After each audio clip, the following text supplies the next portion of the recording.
Namaste. Breakups and self-esteem. What is the neurochemical process behind a breakup, and why is your self-esteem shot? Why is it that you need self-validation? You need that from your partner. Oh, look, everybody's here. There comes Spooky. Spooky, ba.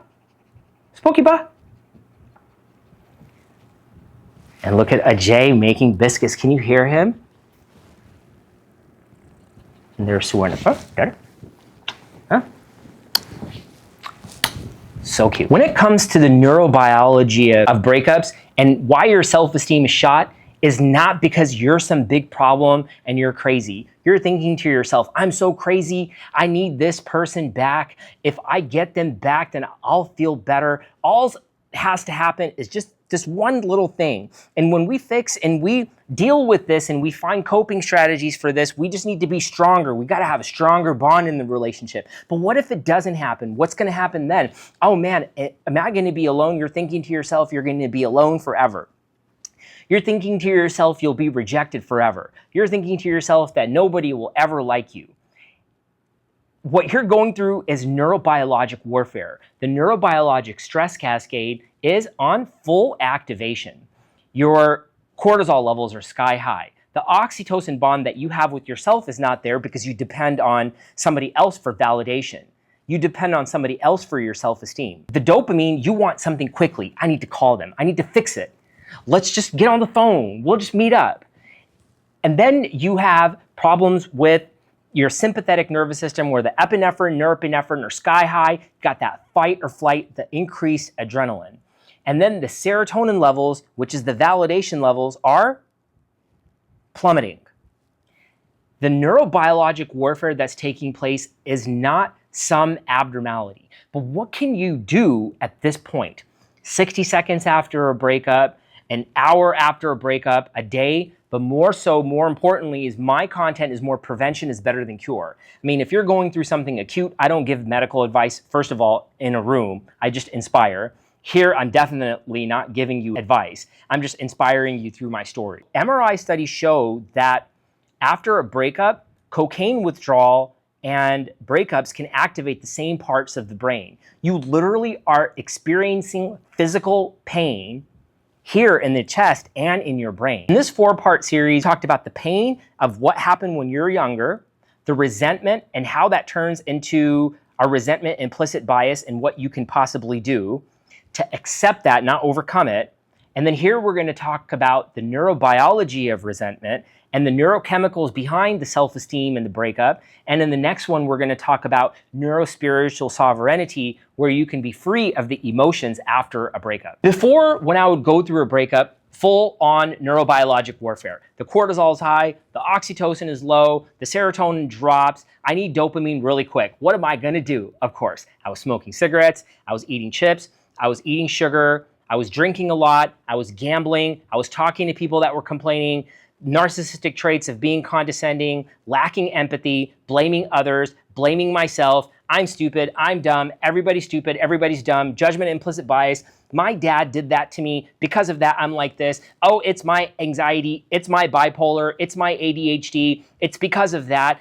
You know, it doesn't have anything to do with me. It's their fault. I got somebody calling me on the phone saying that, look, brother, you can do better. You're a doctor. I'm like, no, wait a second. I don't need to hear any of this stuff. What I need to do is I need to find somebody who's non-biased, say, look, buddy, what are you doing? Why are you like this? What can you do to be the next best version of yourself and be in neurospiritual sovereignty? Let's go over the medical evidence and the neurochemical evidence behind confidence and self-belief before, during, and after a breakup. I'm going to read it from the actual study. And this is a mind hygiene study that was done on 4,100 patients, which showed that the effects of mind hygiene by writing and accepting who you are, being compassionate towards that acceptance, mirrors physiologic changes observed in mindfulness and compassion-based practices, including decreasing cortisol, catecholamine response, delayed dopamine release, increased serotonin regulation, and enhanced activation of the prefrontal cortex. Such neurobiologic shifts reduce amygdala reactivity, promote internal validation, and restore executive clarity. What this means is that if you write and you accept it, The physiologic response that comes with that acceptance and embracing is almost more powerful than the actual sky-high cortisol. Does this mean that this works all the time? No. Say, look, I go to the gym and I'm working out 4 or 5 times a week. That's not why I'm in shape.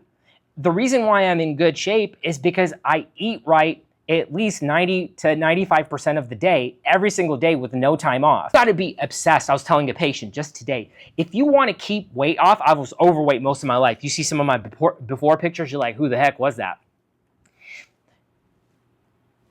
You gotta be obsessed. There's no other way around it. There is no time off of your mind. There's no time off of emotional wellness. When you're obsessed with it, you just keep on accepting it. You keep on showing yourself compassion, embracing it by writing. It'll be at least a 70% reduction. It's much better than having life suck 100% of the time. Here's some other medical evidence. Cortisol and catechamines, the stress hormones, after a breakup, the stress hormones spike, driving anxiety and reactivity. Mindfulness and compassion-based practices lower the surge, helping the body calm down. Dopamine reward craving. Breakups cause a dopamine crash. That's why you crave this person like a drug.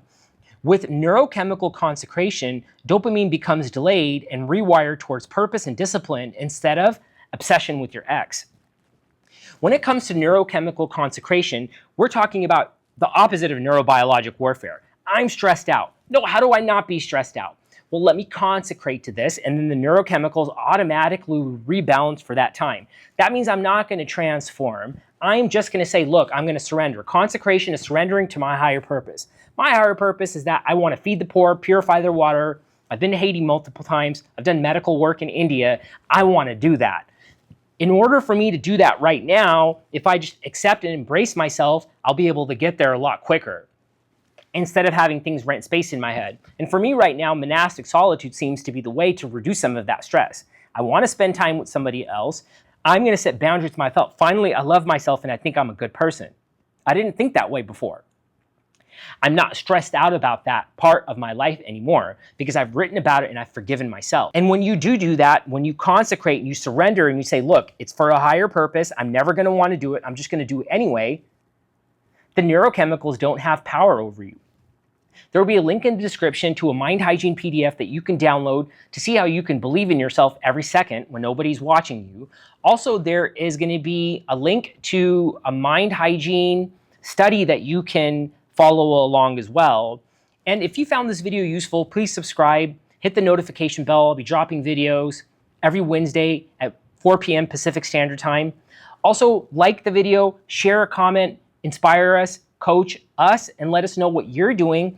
And we'll see you in the next video where we're going to talk about the last part of this series, which is breakups and self-belief, the medical path to neurospiritual sovereignty. Namaste.